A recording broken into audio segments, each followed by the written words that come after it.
Welcome back, guys, to another episode of Bike Talk with Bike Lane. Today is episode 12, and we're doing collector's bikes. I'm Ed. Wilmer. Fernando. And Frankie with a Y, not an I-E. Welcome back. Oh, yeah. I have to point out that I switched it up today, and it feels very different to be up front. Oh, it's a different speed. It is. It's very different. Actualities. But talking about different, we can talk about all the amazing people and how different they are, and all the bikes that they have. And the differences between all of them. So this episode kind of puts everything together that we've spoken about before. Kind of like the history of the bike, the different styles of bikes, and why people ride their bikes.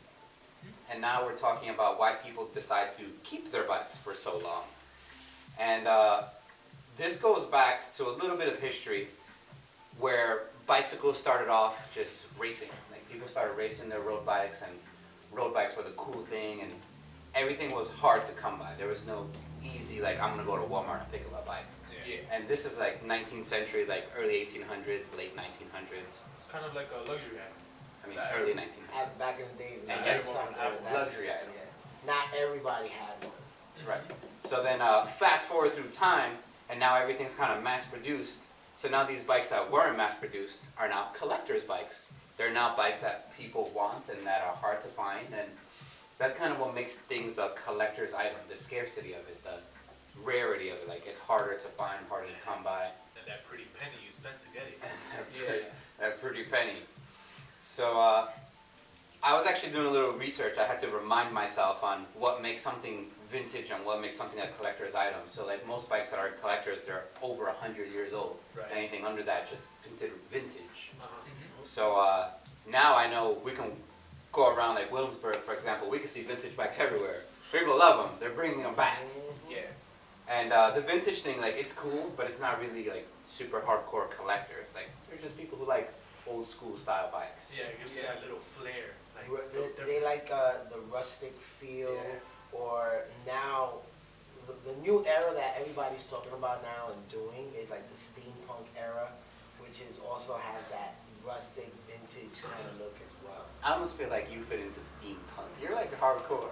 I love that. I feel all around the place. And also, this also goes back to like the more modern age. There's a lot of people that they turn an older cruiser bike, and you see how they have the real rugged steel frame. They could turn it into a single speed just so they could get from point A to point B. They'll even put flat bars. Yeah. So it's just so cool how they're getting innovative now with older bikes to make them even look almost brand new. Sorry, you mean vintage bikes. Vintage, sorry. Vintage. Speaking of modern day, it's fun because most of these bikes that we are going to be speaking about are what transition into the bikes you see nowadays. Absolutely. So one bike led to this one. Oh, and now you see 100%. It's always gonna go back to the history, from where it started to where it's heading out to be, and then just like in normal society and trends and eras, Yeah. everything always go back to the. Dude, So I was talking that I can't wait till everybody goes back to flip phones. When you go, plap, and you close your phone, and that's it. You end the phone call. It's gonna come full circle. But I think we want to talk about like why people like vintage bikes. Like, there's a lot of I'm gonna go ahead and say hipsters that like vintage bikes just because of the way they were built. Like, these bikes were built to last. Tough, like Very a car, tough. like back in the day. Absolutely.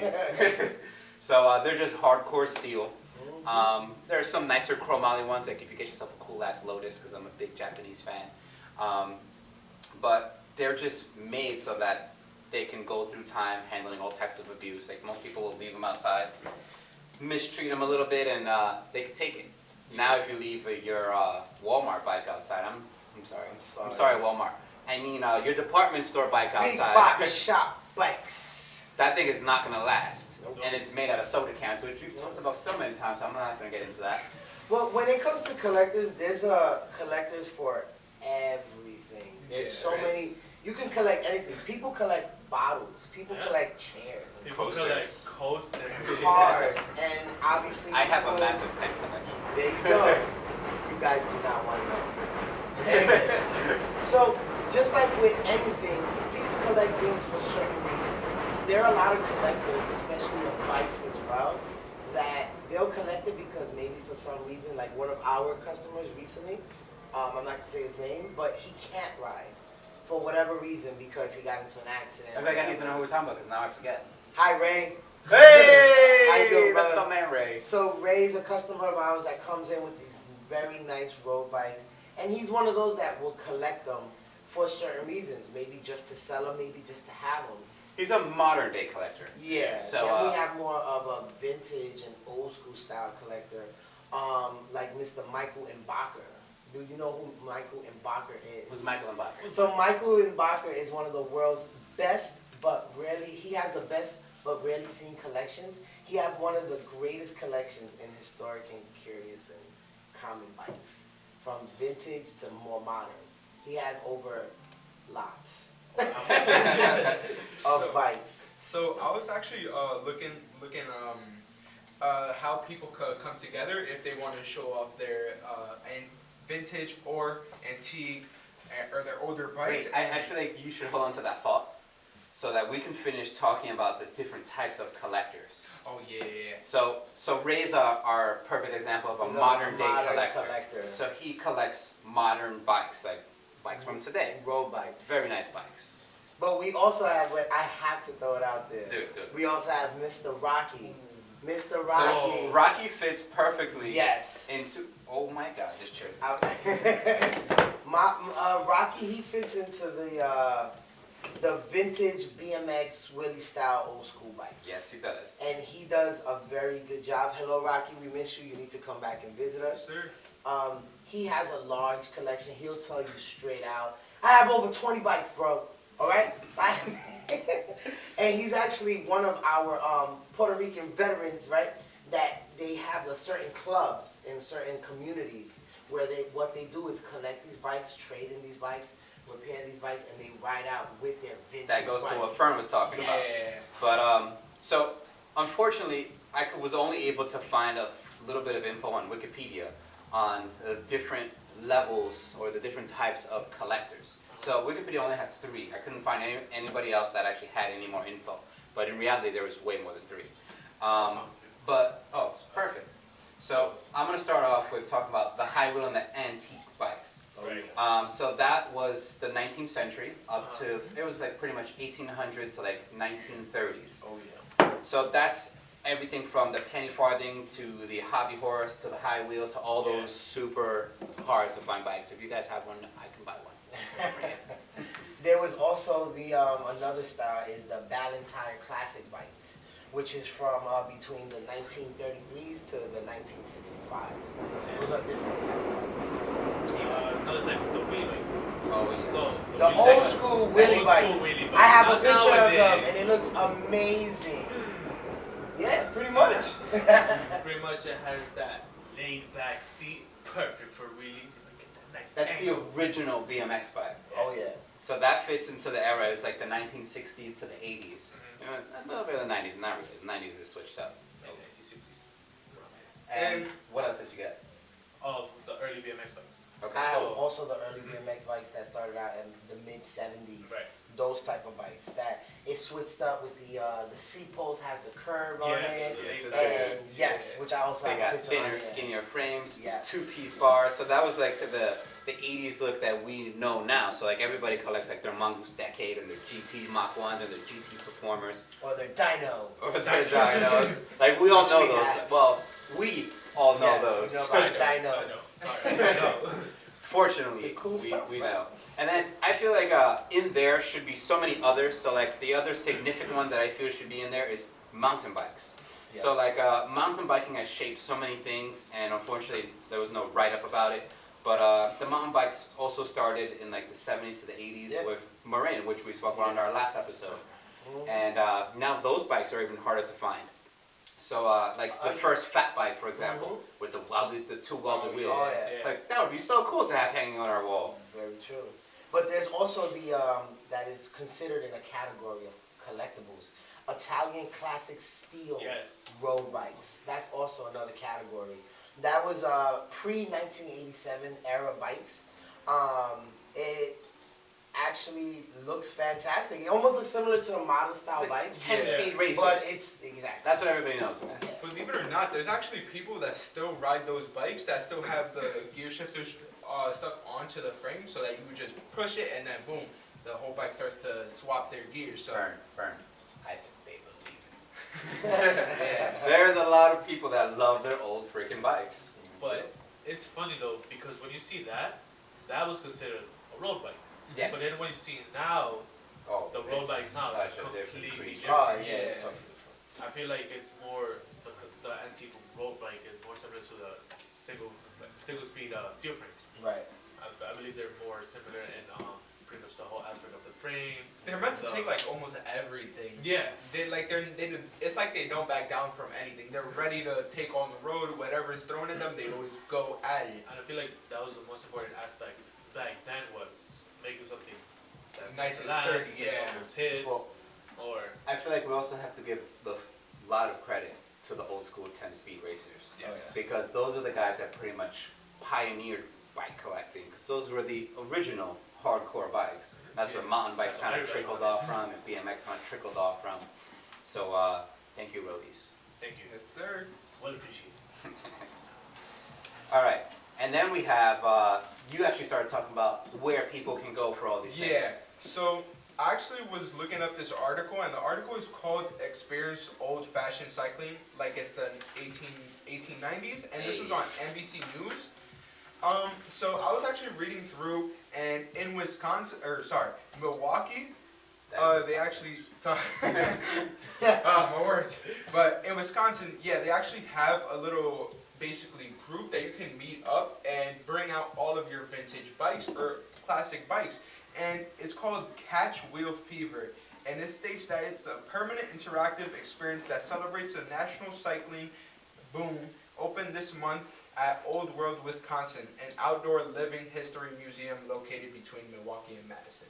So they try to bring everyone together because there's so many collectors and there's people that want to show off that they're rebuilding these bikes and that they're taking time to paint it, to buy all these new parts. Re-chrome it, Yeah. So that's actually like a little museum that everyone can go to and enjoy what they have and basically bring their childhood back. Yeah, that's pretty much what I was gonna lead into. That it's great to have these events because it's the best way to look back of what once was and what is today.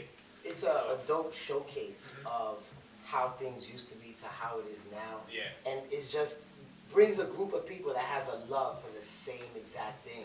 And sometimes it's not necessary to show it off. Yeah. It's just to give a little history to some people that never seen it before. Yeah. A collector might go into one of these groups or one of these events and be like, "Ooh, I've been looking everywhere for that one." Everyone learns off And of they'll each give other. you mad respect, and it's like, Yeah. "Oh my God, that looks beautiful." It's a tight community. Oh, So if you're into something, like everybody knows, everybody's into something. If you're into something, like those people love you, and that's what it is with bike collectors. And I feel like Rocky's a great example because he Definitely, loves yeah. talking about his bikes. He'll And tell he anybody loves about his to bikes. repair his bikes. He loves to make it the way it used to be. He always, a lot of collectors, they want to put everything the way exactly what it Yeah, was. original. Authentic. Yeah. That's what it is. They want it authentic.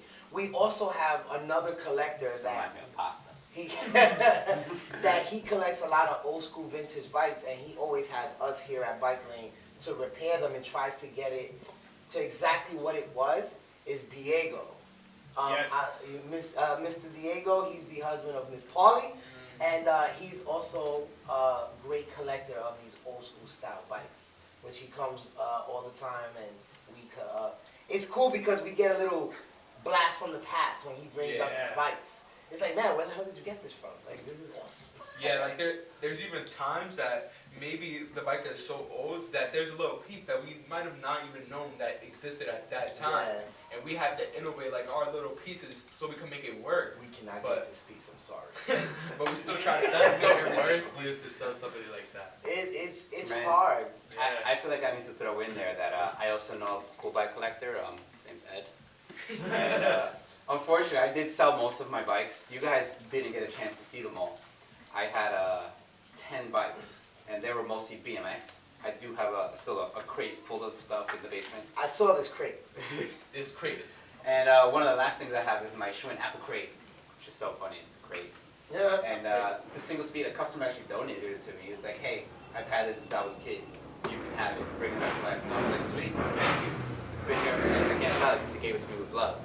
I actually like the fact that it still looks as is. Yeah, Like, it looks I really perfect. love the dingy, dusty look. He barely wrote it because it's not even scratched. I would up love or just to stuff, hang but- it up or do something like that. I think we definitely We should. can definitely. How about you let us know in the comments after you watch this or during you watching the episode, and let us know, what do you think we should do? Should we repair it? Should we leave it as is? Should we display it? You tell us down in the comments.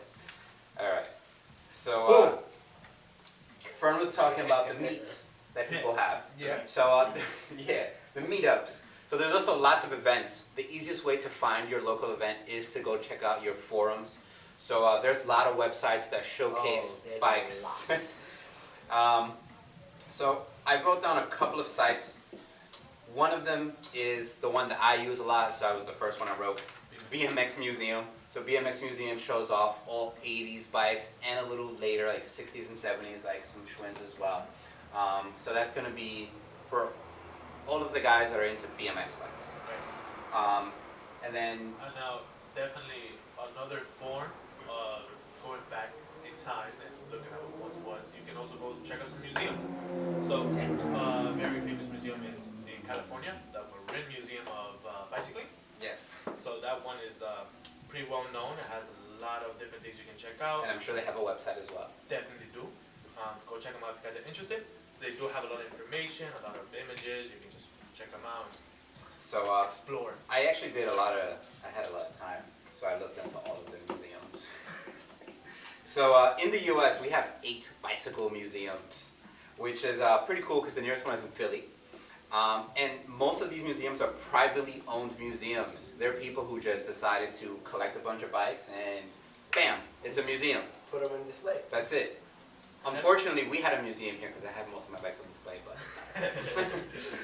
but around the world, there are 16 museums in total, which I feel isn't enough because there is so much to show off about bikes, but it's still cool enough that it exists. Yeah. You know, I'm sure there's a museum for everything. There's like a water bottle museum somewhere out there. There's lots. But as far as websites go, there's another one. It's collectorsweekly.com, which is also kind of a magazine that gives you updates, and they do mostly road bikes, mostly your old school 10 speeds. And then there's also thecab.com, which is going to be, again, also road bikes. The CAB is actually short for Classic and Antique Bicycle Exchange. Oh, yeah, they Go have. into the, if you go into their website, it's a newsletter for old school bike fans. You can also go into ozbmx.com.au just to get some history. There's a lot of vintage old school BMX bikes that they have on display, actually in Australia. So that's just give you a little hint how worldwide and globally collecting and biking and bicycling goes. Well, I don't think everybody knows, or maybe they do know. Bicycles changed the world. But it definitely has. I will also look into the NBHAA, which is the National Bicycle History Archive. It's not basketball. The National Bicycle History Archive of America. They has a lot of articles about BMXs, about all balloon tire bicycles, and it'll actually give you a lot of insight to a lot of things that you would like to know or find out. Sweet. And on balloon tire bicycles, I also have bicyclemuseum.com, which is pre-World War II. And after World War II, actually, I have written down, it totally slipped my mind, I'm kind of backtracking a little bit, that that's when bicycles started becoming mass-produced. Yes, for World War II. Well, before that, like, you know, they stopped because Uh-huh. they needed all the steel to make guns and tanks And bullets. bullshit, because Lots. man, World War II was terrible, but anyways. Lots and lots and lots. Also, I just wanted to touch on Whoa, whoa, whoa! What is that? What This is is Just whipped it out. I just You want should wait till the train passes. This is the, stuff. what is that? Whoa, whoa, It's even falling Hey, apart. take First, this. that is legit 110 years old. This is Can you real please old. not do that? Sorry. All right. So this is one of the most antique seats I've ever seen. This is made by Brooks, and as you can tell, if you look at the under rails, you can notice that it's literally leather that's tied up. And also about those is that they're so stiff and imagine So, how they rode. This is what an original saddle would have looked like on a 10-speed racer. So it's just steel rails with a leather cover. Brooks to this day still makes seats. Brooks has been around for over 100 years. They make bags, they make seats, they make grips, they make cool ass wallets, which I have one and I left in the back. They make whatever you need, handmade in England, and they last forever. So this seat was actually also donated, and according to the person who donated it, it's over 100 years old. They had it on their bike, and their grandfather had it on his bike. So it's been passed down, and luckily enough, now we have it, and we just kind of have it hanging on the wall over there. So if you guys ever want to come by, we have some people that they feel free and they kind of touch it, and they kind of, you know. Hey, full And disclaimer. then Fern, who slaps it and knocks off one of the rivets. Full disclaimer: if you do touch it, you might get a blast from the past. So That's right. at your own risk. Punch in the nose. I definitely want to suggest that some people that are actually into their Schwinn collecting, if you are into your Schwinn cruisers or Schwinn bikes and you have interest in all things Schwinn collectibles, you can go into bicyclechronicles.com. They are a dedicated Schwinn collecting site with a huge photo database. So if there's any particular type of Schwinn collectors out there that are interested, because there's a lot of different type of style bikes, a lot of different brands. One of them from way back in the days till even now is Schwinn. So it's something to look into. Everybody knows Schwinn. Yes. Unfortunately, Schwinn has now become a department store brand. Yeah. And there's still a line that is for bike shops, so they're higher quality bikes, which we do carry. So don't confuse the two.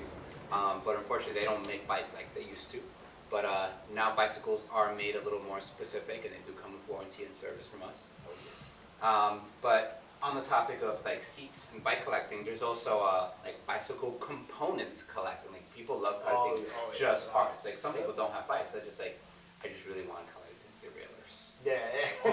Brake or, lever. or a really nice old school hub. Yes. Like, Ooh, I like wow, old school this hub. hub is sexy.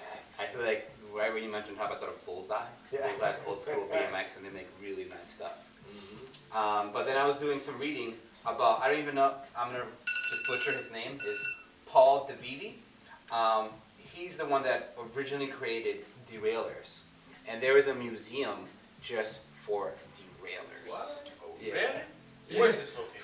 Oh, I'm not sure. I actually stopped reading. But the fact that everything has so much history, it makes it collectible. Like there's a story behind everything. But I feel like now I have to look up more. Or definitely you guys can also look it up if you're interested. Not only that though, but a lot of people when they collect something, they collect it because they know that it's a limited amount that was made, so they Yes. get into that. They know that it was made a certain type of way. Like I'm a collector of many things. Ed is a collector of What do you many collect? things. Oh, I collect a lot of different I don't know things. enough I'll about talk you, Mr. about it. Frankie. Let's hear it. It's a whole different story. No, tell me. Come visit us at Bike Day and we'll talk about it anytime. But Ed is a collector of certain many things. One of it that I have a major interest that I stopped collecting because I saw his collection. No, It's don't do like, it. I can't do it. But Ed is a collector of coins. He has all different type of freaking coins. I thought I had a pretty big collection. And then he was like, oh man, you have no idea. And I was like, no, I don't. What? And then boom! I totally stopped. Sorry. It's a very nice collection though. But a lot of people collect things because they know it was made a certain type of way back in the days. Just like an old school bike or old school car, back in the days was made a certain way. I think there was a lot more love. Yeah. And there was a lot more put into it. There's car guys that go in talking Oh, about the of 70s course. and the 80s when bumpers were actually steel Yeah. and not plastic that's made to crack. Yeah. That was the biggest thing that I took from it. Mhm. I was like, whoa, when cars started becoming plastic instead of steel, like cars used to be heavy. Fine, a 6,000-pound car, whatever, kills your gas mileage, you need to have a big ass engine. Yeah. But now your car is literally a piece of, Like a toy. yeah, it's a Like a toy. toy. It's something that's meant to be used, Oh, yeah. thrown out, get another one. Yeah. And that goes back to what we've been talking about before too. Like it just ruins the whole cycle of like landfills and trying to be eco-friendly, which is what bikes are, but cars are still cool and fun. But when you make cars disposable, like you're flushing it down the toilet, like, then what? It's the worst. Yeah. Unfortunately, we're in an era and we're in a time now that everything is made to break. Yeah, Right. absolutely. Nothing is made to Even last. your expensive ass $1,100 Everything. iPhones, they're made out of glass. Why would they do that? Why would Like they make a a flip steel phone. phone? Like, my flip phone back in the day, I've had that thing for 5 years. Unfortunately, I dropped it from a second floor, and then it broke in two, and I was like, oh no, my phone actually broke! That's crazy. You drop this thing from the table, my screen will crack. We're not gonna test that. But we're not talking about this right now. We're talking about bicycles. No, Anyways, but it's just like in the bikes. Like back in the days, bikes were built very strong. We have a lot of bikes that was brought to us to repair, and they was from back in the days. Yeah. And they were steel, and they were heavy, and it's ridiculous. you know what's crazy? Bike shops get stuck with so many parts, right? Like after we fix somebody's bike, they dump their old parts. All the old school bikes that we fix, what do we have in the basement? Boxes and boxes of old school parts because they're still good, so we don't want to throw them out. Yes. But just handlebars, derailleurs, brake levers, most of the wheels, like just sitting on a box because we have so much because they last. But unfortunately, nobody wants them, so we Because end up now donating them. everybody wants something that looks cool, that is super lightweight, that it won't break on you so easy. Just wait, the Until- apocalypse is coming. Yeah, of course. We're gonna be the coolest shop around. Anyways, Anyways. Memorabilia. yeah. So then we also have this cool ass little tricycle cart, which also happened to be donated. So this guy's a little basket. It says baker on it. Baker. Yeah, you know, bread baker. And then somewhere in the Yeah. back we have the candlestick maker. Yeah. So now there's a lot of trinkets and figurines that people love collecting from everything. I know Mr. Frankie has a collection that I just remembered about. Mr. Frankie collects figurines. So, you know, I call them dolls, but he says, what are they?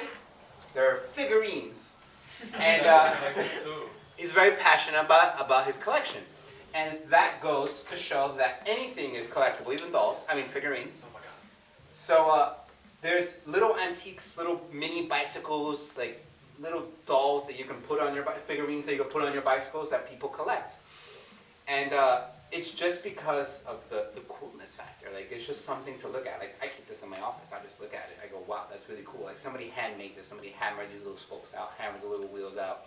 I don't know how old it is, but I could tell by a lot of the little features, the little screws. Like they're not machined heads. They're definitely handmade, hammered.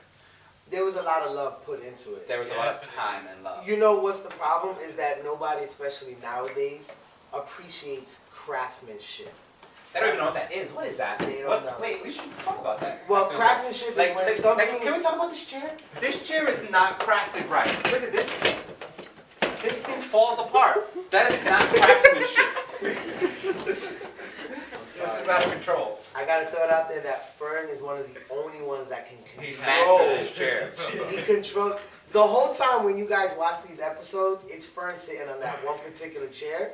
You would have never known there was a problem. If you look at, I sat on that chair for one episode, and if you pay attention to each and every one of our episodes, watch, you're gonna see which one I was sitting on. Yeah. It was ridiculous. Good But anyways, craftsmanship. Yes. So craftsmanship is when you have an item, you have something that was made by hand that takes a long time to do. Something that is mass produced takes a day. Boom, real quick, fast, in a hurry. Something that has a lot of craftsmanship, a lot of love and passion put into it is gonna take days, maybe weeks. Sometimes a big project could take like years, depending on what it is. But that's what craftsmanship is about. It's an art form. I do have a large array of paintings and figures and statues, especially statues, even different type of weapons, such as blades and knives and swords that was done right, that Yes. took its time. And that's another form of collecting, just like with these bikes as well. Certain bikes, it takes a lot of time to do, from especially back in the days. And something like this, when you look at it, it's unique and it's beautiful. Like when it is what people want to see. When you go to a museum, that's what you want to see. Why? Because there's a story behind that. Look how it's made. Where did the dust come from? How did this get like that? Who made this? So many hands Yeah. touched this bike. And that's how it is when you go to any type of museum. Whether it's a bike museum, whether it's painting, a gallery, or something like that. And that's why like a lot of people like collecting older bikes, because they like to know that someone actually took this apart and put it together by hand. And it's like mostly the aesthetic purpose of just having it just sitting there and looking at a masterpiece, looking at it still shiny with the chrome. I mean, it's the same thing why somebody would hang a piece of art on their wall, just to stare at it. Like, we'll have things we put on our walls. I'm pretty sure most teenagers have posters on their walls. Some of them might be ladies, some of them might be cars, whatever it is. The Great Wave. The Great On my Wave. wall. So, you just hang things up or have things to look at them to get that emotional connection that you go, wow, that's really interesting that somebody took the time to do all that. And that's why everybody collects anything. It's just the feeling. Yeah, It's it just gives you that happy good feeling. positivity in you. Absolutely. Also to know that there's some, like when it comes to bike-wise, you look at a bike and you know, like, oh, you can't get that nowhere else. You can't get that part No. nowhere else. Especially- You can't get that pedal Absolutely. nowhere else. So, Especially how you said that during these times there was only a limited amount made. Yes, exactly. That also gives you the good feeling that I have one of these. Not a lot of Oh, people yeah. do. Hmm. That also gives you joy. And that's for joy and pleasure, Yes. personal pleasure. There's absolutely. other people that collect things and bikes as well for financial gain. They want to have it for a long time, and they know that the older it is, the higher price it's going to get. But there's others that do it for the love and the Yeah. passion. Some people, maybe they used to be a racer. Maybe they used to be an old school BMXer, and they collect it because they can't do it anymore, and it feels good to be like, yeah, I used to kill that. You know what I'm saying? That's what it is, if you think Absolutely. about it. So, I don't know, there's a lot of different ways of explaining it. Like, some of it is like the energy that the item gives off. It just reminds the people of what they were or who they were. Like, they still feel it. Like, it's the same thing. Like, when I don't ride my BMX bike for a while and I get back on it, I feel like I'm 18 again. I just get those flashbacks. And that's what pretty much you were explaining, like, the energy that they get. Yeah. Like, they get that happy feeling of getting back on their bike or whatever it is that they collect. Yeah, and a lot of professional riders, when they are creating, let's say, a YouTube video or Instagram post, you can see on the wall that they still have their old bikes that they were racing in the 2000s or the 1950s, that they were still racing, and that's pretty cool because you can see how much has changed. Now, frames now are more sleek, and then back then you can see how rugged they are. The wells, you can actually notice them, and it gives everyone a moment of just Nostalgia. yeah, you just get to see your prize and possession that you actually put work It's, into. pride and joy. Yeah. Cool. I think we're up to a recap. Let's Good. rewind that. Recap, guys. So we spoke about the different types of bicycles that people collect, the different eras. Real quick. We got the wheelie bikes, which is the early BMX, 60s to 80s. Got your high wheel bikes, big wheel in front, no wheel back. You got your balloon tire bikes, classic, sorry. Oh, go ahead. Yeah. We got our Italian classic steel road bikes. That is from back in the days till now modern day bikes as well. We got mountain bikes that more people should be talking about because they are super exciting. And We- also, sorry. Also, lastly, we do have early BMX bikes that Oh, almost that was everyone. the first thing I said. Oh, sorry. No, you said wheel But- We also did talk about why do people collect bikes, the type of people that collect bikes Yeah. Yep. as well. Got a reason Yeah. why. And then Touched on the part. we did touch on Touched on the leather. We talked about the different meetups that people have and the different places you can go to check out old school bikes, buy old school bikes, show off your old school bikes. There's a lot of different websites that you can definitely go to. We named a couple over here. Another one, if you want to check out, is nostalgiabmx.com. Also nostalgic.net. And look up an article, and in there is Dave's Vintage Bicycles. Mr. Frankie, I think we need to let people rewind the video. They We should can't just tell them, because rewind. then they're just going to skip to the end and get all the links. They need to watch the video. There you No more websites. Other than that, I think we did a hefty job. Also look into Michael Imbacher. He's the world's largest bicycle collector. And I will make sure to do some more research on our Paul DeVivi, who created the first derailleur, which you did have to change by hand. I kept reading that part. So it was 2 speeds, and you would just take the chain and put it over, kind of like what people do now. When It started somewhere, guys. They break Everything their wire. starts somewhere, from the bottom to the top. We started Absolutely. over here. Oh yeah, now we got long cage derailleurs and there's a lot of stuff going on in this world. Anyways, But other than that, I think that wraps it up for collectors Yeah. and collecting. This has been another episode of Bike Talk with Bike Lane. Don't forget to comment, like, subscribe, Instagram, Google, Yup, Share it all. Facebook. My name is Ed. Wilmer. Fern. And I'm Frankie. Frankie with a Y, not an I-E. Can you